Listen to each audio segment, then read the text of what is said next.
Good morning all of you. Chemistry की lecture 6 में हमने पढ़ ली थी उसकी कंसिस्टेंसी तक।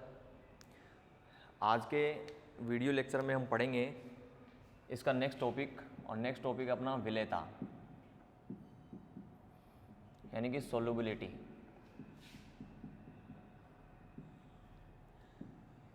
विलेयता किसे कहते हैं? एक निश्चित ताप पर एक निश्चित ताप पर विलायक की निश्चित मात्रा में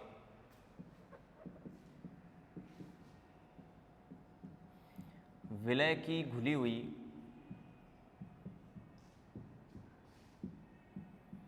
अधिकतम मात्रा उसकी विलेयता कहलाती है। उसकी विलेयता कहलाती है। तो अपनी डेफिनेशन क्या होगी? एक निश्चित ताप पर यानी कि एक फिक्स टेम्परेचर के ऊपर विलायक की निश्चित मात्रा में विलय की घुली हुई अधिकतम मात्रा उस विलयन की क्या कहलाती है? विलेयता कहलाती है। अब विलेयता के अंदर हम जो पढ़ने वाले हैं वो एक बाइनरी सॉल्यूशन पढ़ने वाले हैं, यानी कि बाइनरी विलयन पढ़ने वाले हैं, और जिसमें हम पढ़ेंगे द्रव्य विलयन के बारे में। यानी कि द्रव्य विलयन के बारे में ही अपने को क्या करना है? पढ़ना है। और द्रव्य विलयन में अपने पास विलयन हमने लिए थे 3 प्रकार के, यानी कि द्रव्य विलयन हम उसको कहते हैं जिसमें विलायक के रूप में क्या यूज करते हैं? द्रव्य यूज करते हैं। यानी कि सोलवेंट जो है वो अपने को क्या लेना है? लिक्विड फेज में लेना है। किस में लेना है? लिक्विड फेज में लेना है। तब हम उसको क्या कहते हैं? द्रव्य विलयन कहते हैं।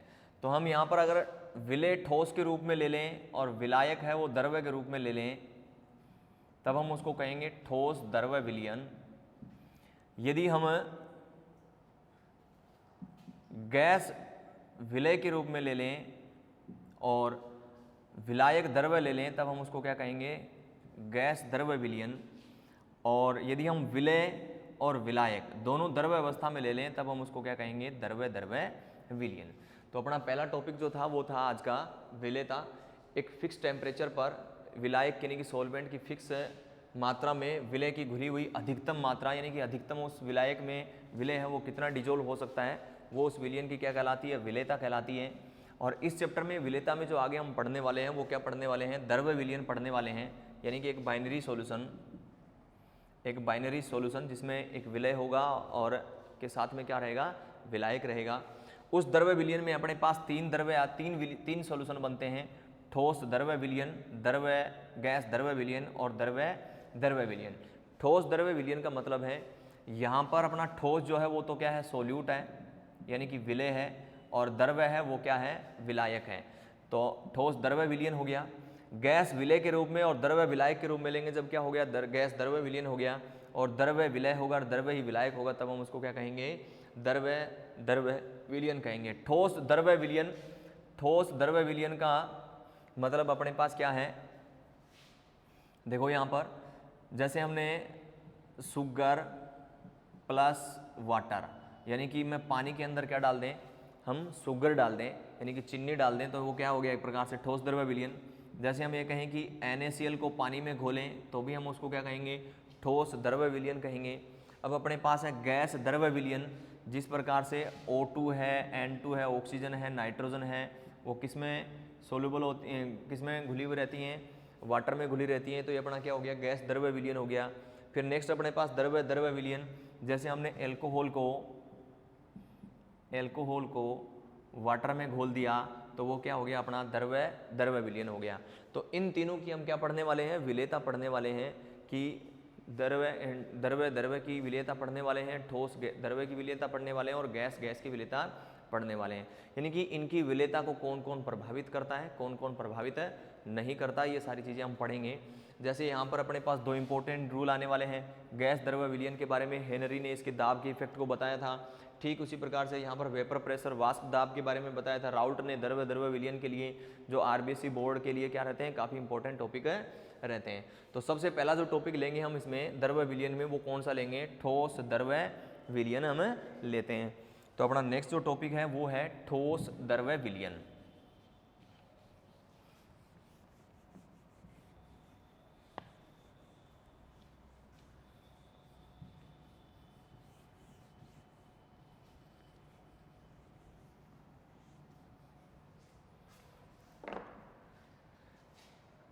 ठोस द्रव्य विलयन, solid liquid solution, solid liquid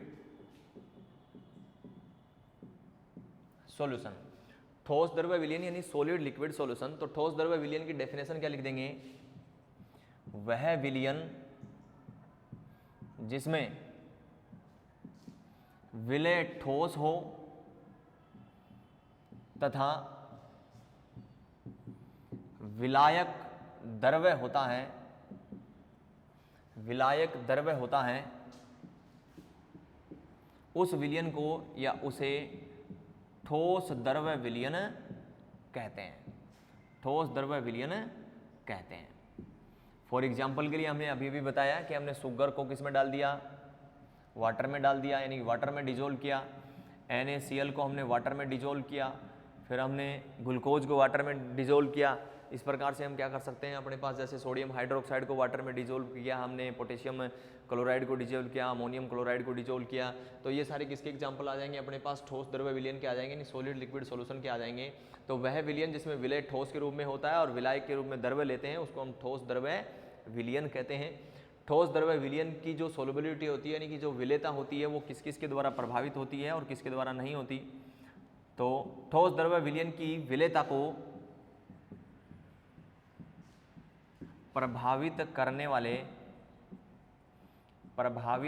वाले कारक, यानी कि ठोस द्रव्य विलयन की विलेयता को प्रभावित हैं वो कौन कौन से कारक करते हैं। तो सबसे पहला जो पॉइंट आता है वो आता है टेम्परेचर, यानी कि ताप, यानी कि ताप की वजह से इसकी सोलबिलिटी के ऊपर, यानी कि ठोस की लिक्विड में सोलबिलिटी के ऊपर क्या इफेक्ट पड़ता है हम उसको पढ़ेंगे। तो ताप जो है, शायद हमने 10th क्लास में 2 रिएक्शन पढ़ी है, एक तो एंडोथर्मिक रिएक्शन और एक्सोथर्मिक रिएक्शन, यानी कि कहने का मतलब उष्मा क्षेपीय अभिक्रियाएं और उष्मा शोषी अभिक्रियाएं। उष्मा क्षेपीय अभिक्रिया के बारे में हमने ये पढ़ा था कि जब भी हम किसी भी रिएक्टेंट को दो रिएक्टेंट को आपस में मिलाते हैं तो उष्मा रिलीज होती है, तो उसको हम क्या कहते हैं, उष्मा क्षेपीय अभिक्रिया कहते हैं। और जब दो रिएक्टेंट को आपस में मिलाते हैं और वो क्रिया करने के लिए उष्मा को बाहर से अब्जॉर्ब करते हैं, यानी कि बाहर से अवशोषित करते हैं, तब हम उसको क्या कहते हैं, उष्मा शोषी अभिक्रिया कहते हैं। तो टेम्परेचर जो है, ला सातलीय ये कहता है कि अगर मानो किसी सॉलिड को हमने लिक्विड में डाला, अगर वह उष्मा क्षेपी प्रक्रम है, तो अगर हम उसको टेम्परेचर देंगे तो उसकी सोलबिलिटी धीरे धीरे क्या हो जाएगी, घट जाएगी। तो मैं यहाँ लिख देता हूँ, ला सातलीय के अनुसार, ला सातलीय के अनुसार जब ठोस विलय को विलायक में डाला जाता है, विलायक में डाला जाता है, यदि वह प्रक्रम उष्मा शोषी है, उष्मा शोषी है, तो ताप बढ़ाने पर उसकी विलेयता बढ़ती है, उसकी विलेयता बढ़ती है। यानी कि ला सातलीय ये कहता है, जब किसी ठोस सोल्यूट को हम सॉल्वेंट में डालते हैं, यानी कि ठोस विलय को हम विलायक में डालते हैं, और यदि वह प्रक्रम, यानी कि यदि वह प्रोसेस कैसी होती है, उष्मा शोषी होती है, यानी कि उष्मा को क्या करती है, अब्जॉर्ब करती है। तो अगर ऐसे सॉल्यूशन के लिए हम क्या कर दें, ताप बढ़ा दें, तो उसकी विलेयता क्या हो जाएगी, बढ़ जाएगी। क्या हो जाएगी, बढ़ जाएगी। फॉर एग्जाम्पल के लिए मैं ये कह दूं कि अगर NaCl को पानी में हम डालें, यानी कि नमक को पानी में डालें, तो हमेशा उसका टेम्परेचर क्या हो जाता है, कम हो जाता है। इसका मतलब वो क्या है, कि उष्मा शोषी प्रक्रम है। और उष्मा शोषी, फॉर एग्जाम्पल के लिए लेते हैं हम, घर में अगर हम गर्मियों में नींबू पानी बनाते हैं, तो जब नींबू पानी बनाते हैं तो ठंडा पानी लेते हैं और उसके अंदर हमने क्या डालते हैं, शुगर यानी चीनी डालते हैं, तो पानी का जो टेम्परेचर था उससे भी क्या हो जाता है, कम हो जाता है। यानी कि शुगर उसमें डालते ही शुगर उस पानी के टेम्परेचर को क्या कर लेती है, अब्जॉर्ब कर लेती है, यानी कि अवशोषित कर लेती है, जिसकी वजह से उस प्रक्रम को हम क्या कहते हैं, उष्मा शोषी कहते हैं। तो मैं यहाँ पर एग्जाम्पल लिख रहा हूँ, जैसे वाटर के अंदर हमने डाला शुगर, जैसे हमने डाला NaCl, जैसे हमने डाला KCl, जैसे हमने डाला अमोनियम क्लोराइड, जैसे हमने डाला सिल्वर नाइट्रेट, जैसे डाला हमने पोटेशियम नाइट्रेट। तो ये वाले प्रक्रम जो हैं उसको अगर हम किस में डालते हैं, पानी में डालते हैं, तो वो क्या रहता है, एक उष्मा शोषी प्रक्रम रहता है, यानी कि एंडोथर्मिक उष्मा शोषी एक प्रक्रम होता है, यानी कि उष्मा शोषी अभिक्रिया होती है। कहते हैं कि उष्मा का क्या करती हैं, वो ऑब्जॉर्व करती हैं, जिसकी वजह से अगर इनका हम क्या कर दें, टेम्परेचर बढ़ा दें, यानी कि इनको हम क्या कर दें, गर्म कर दें, गर्म करते ही पानी के अंदर इन सब की सॉल्युबिलिटी यानी क्या हो जाती है, बढ़ जाती है। क्या हो जाती है, बढ़ जाती है। विलेयता क्या हो जाती है, बढ़ जाती है। ठीक लास्ट अतलिए ने ये भी कहा, यदि अपने पास प्रक्रम कैसा है, उष्मा छेपी है। कैसा है, उष्मा छेपी है, यानी कि एक्सोथर्मिक है, यानी कि उष्मा को क्या करता है, बाहर निकालता है। देन यानी कि तब हम अगर टेम्परेचर को क्या कर दें, बढ़ा दें, तो हमेशा उसकी विलेयता जो है वो क्या हो जाती है, घट जाती है। क्या हो जाती है, घट जाती है। तो अपने पास 2 पॉइंट आए हैं। यदि अपने पास प्रक्रम कैसा है, एंडोथर्मिक यानी कि उष्मा शोषी है, तो सिंपल सी बात है, उसकी सोलबिलिटी ताप बढ़ाने पर क्या होती है, बढ़ती है। यदि अपने पास प्रोसेस कैसी आती है, एक्सोथर्मिक आती है, तब टेम्परेचर बढ़ाने पर विलेयता क्या हो जाती है, बढ़ जाती है। एक बार फिर से देख लेना, अगर अपने पास कैसी प्रोसेस आती है, उष्मा शोषी प्रोसेस आती है, यानी कि एंडोथर्मिक प्रोसेस आती है, तब हम उसका क्या करें, टेम्परेचर बढ़ाएं, तब उसकी विलेयता क्या हो जाएगी, बढ़ जाएगी। क्या हो जाएगी, बढ़ जाएगी। ठीक इसी प्रकार से हम ये कहें कि अपने पास प्रोसेस कैसी रहे, एक्सोथर्मिक रहे, यानी कि उष्मा छेपी रहे, तब अगर हम टेम्परेचर बढ़ाएंगे तो उसकी विलेयता क्या हो जाएगी, घट जाएगी। फॉर एग्जाम्पल के लिए जैसे हम लिख लें कैल्शियम कार्बोनेट को हम किस में डालें, पानी में डालें। किस में डालें, पानी में डालेंगे तो पानी क्या हो जाता है, गर्म हो जाता है। और ये हमने नॉर्मली देखा भी है सबने कि जब भी हम घरों में अपने सफ़ेदी करते हैं, क्या करते हैं, सफ़ेदी करते हैं, उस वक्त जब हम सफ़ेदी को यानी कैल्शियम कार्बोनेट को किस में डालते हैं, पानी में डालते हैं, तो पानी क्या हो जाता है, बहुत ज़्यादा गर्म हो जाता है। इसका मतलब वो प्रोसेस कैसी रहती है, उष्मा छेपी रहती है, यानी कि एंडोथर्मिक रहती है। तब अगर उसको हम क्या करें, गर्म कर दें, क्या कर दें, गर्म कर दें, यानी उसका टेम्परेचर बढ़ा दें, तो सिंपल सी बात है, उसकी विलेयता क्या हो जाएगी, घट जाएगी। और कैल्शियम कार्बोनेट जो है वो उसके कहाँ बैठ जाएगा, पेंदे में आकर बैठ जाएगा। जैसे कैल्शियम कार्बोनेट हमने ले लिया, उसके बाद हमने लिथियम कार्बोनेट ले लिया, सोडियम हाइड्रोक्साइड ले लिया, तो ये सारे के सारे कैसी प्रोसेस देते हैं, उष्मा छेपी प्रोसेस देते हैं, यानी कि एक्सोथर्मिक प्रोसेस देते हैं। और एक्सोथर्मिक प्रोसेस वाले को टेम्परेचर बढ़ाने पर उसकी सोलबिलिटी क्या हो जाती है, कम हो जाती है। तो ये तो अपना था पहला इफेक्ट यानी टेम्परेचर का। नेक्स्ट अपने पास इफेक्ट आता है अपने पास प्रेशर का, यानी कि दाब का। तो सेकंड पॉइंट अपने पास क्या आता है, दाब, यानी कि प्रेशर का इफेक्ट सॉलिड लिक्विड सॉल्यूशन के ऊपर पड़ता है या नहीं पड़ता। यानी कि किसी द्रव्य के अंदर हम क्या डाल रहे हैं, सॉलिड को डाल रहे हैं। किसको डाल रहे हैं, सॉलिड को डाल रहे हैं, फिर उसको डिजोल्व कर रहे हैं, तो वो सोल्यूबल होगा या नहीं होगा, उसकी प्रोसेस के ऊपर दाब का क्या देखना है, इफेक्ट देखना है, प्रेशर का इफेक्ट देखना है। तो प्रेशर का इफेक्ट सॉलिड लिक्विड सॉल्यूशन के ऊपर नहीं पड़ता है, क्योंकि ठोस जो होता है वो कैसा होता है, असंपीडनीय होता है। कैसा रहता है, असंपीडनीय रहता है, जिसकी वजह से ठोस की सोलबिलिटी के ऊपर लिक्विड में दाब का कोई प्रभाव नहीं पड़ता है। लेकिन अपना पॉइंट नंबर तीसरा आता है कि अगर हम सोल्यूट और सोलवेंट जो लिया है, कहने का मतलब विलय और विलायक जो है, उसकी प्रकृति पर उसकी सोलबिलिटी का इफेक्ट होता है। तो अपना थर्ड पॉइंट, पहला पॉइंट हो गया टेम्परेचर, सेकंड पॉइंट हो गया प्रेशर। तो टेम्परेचर पे 2 चीज़ें थी, एक तो उष्मा शोषी थी प्रक्रम और एक उष्मा छेपी प्रक्रम था। प्रेशर का कोई इफेक्ट पड़ता नहीं है। और तीसरा पॉइंट अपना है विलय और विलायक की प्रकृति। एक बार मैं फिर से रिपीट कर देता हूँ, इसको प्रभावित करने वालों में अपने पास पहला जो इफेक्ट हमने लिखा था वो लिखा था टेम्परेचर। और टेम्परेचर के लिए अपने पास 2 प्रोसेस आई, एक तो प्रोसेस आई अपने पास उष्मा शोषी और एक दूसरी प्रोसेस अपने पास आई उष्मा छेपी। उष्मा शोषी का मतलब था कि जो ऊर्जा का क्या करते हैं, एनर्जी का क्या करते हैं, अवशोषण करते हैं, और उष्मा छेपी का मतलब एनर्जी बाहर निकालते हैं।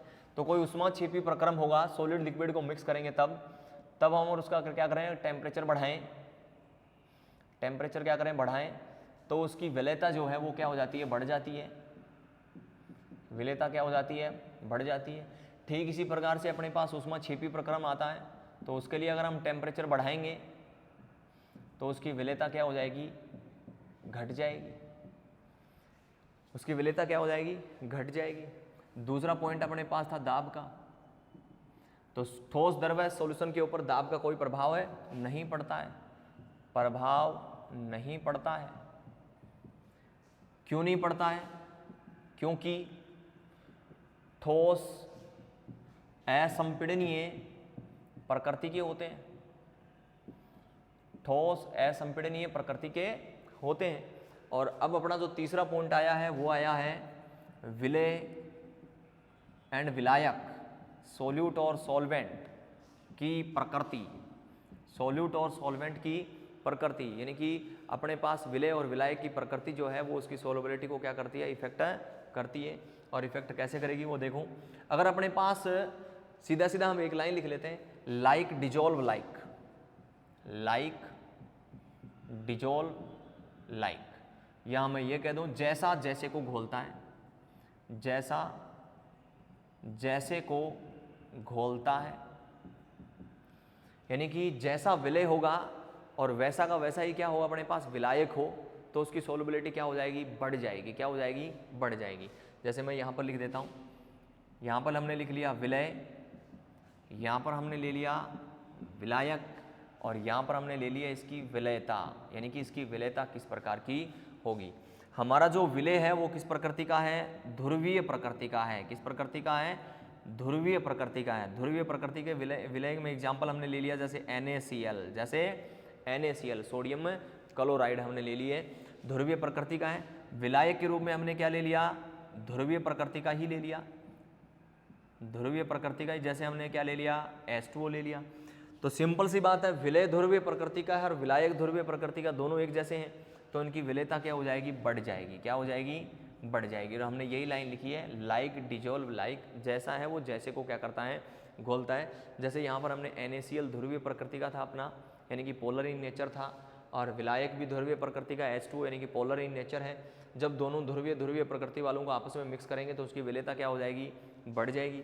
नेक्स्ट हमने ले लिया विलय है वो अध्रुवीय प्रकृति का है, जैसे मैंने ले लिया I2 आयोडीन, या फिर मैंने ले लिया S8 सल्फर। और अपना विलायक है वो भी क्या ले लिया, अध्रुवीय प्रकृति का ले लिया, अध्रुवीय प्रकृति का। जैसे मैंने लिख दिया यहाँ पर बेंजीन, जैसे मैंने लिख दिया यहाँ पर CCl4 carbon tetrachloride, CH2 carbon disulphide. तो इनको इनमें अगर घोलें, क्योंकि ये भी नॉन पोलर नेचर के हैं और ये भी क्या है, नॉन पोलर नेचर के हैं, कहने का मतलब ये भी अध्रुवीय है और ये भी अध्रुवीय है। अध्रुवीय को अध्रुवीय में मिक्स करेंगे तब भी इसकी सोलबिलिटी क्या हो जाएगी, बढ़ जाएगी। तो हम ये कह सकते हैं कि जैसा है वो जैसे को क्या करता है, घोलता है। यानी कि जैसा विलय होगा अगर वैसा ही विलायक नेचर में है, तो उन दोनों की आपस में सोलबिलिटी क्या हो जाती है, बढ़ जाती है।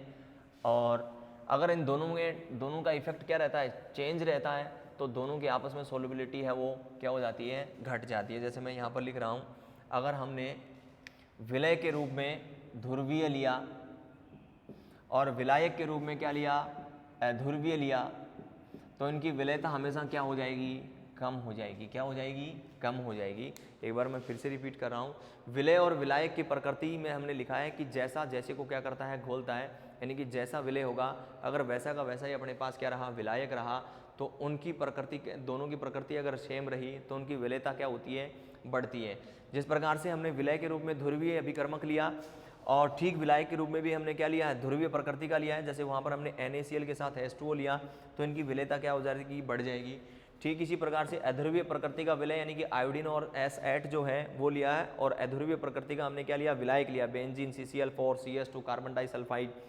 तो अगर इनको इसमें मिक्स करेंगे तो विलयता क्या होगी, बढ़ेगी, क्योंकि ध्रुवीय में विलयता बढ़ेगी, अध्रुवीय में विलयता क्या होगी, बढ़ेगी, क्योंकि दोनों क्या है, सेम है। लेकिन अगर हमने ध्रुवीय विलायक लें और अध्रुवीय क्या लें, नहीं, ध्रुवीय विलय लें और अध्रुवीय क्या लें, विलायक लें, तो उसकी विलयता जो है वो क्या हो जाएगी, घट जाएगी। क्या हो जाएगी, घट जाएगी।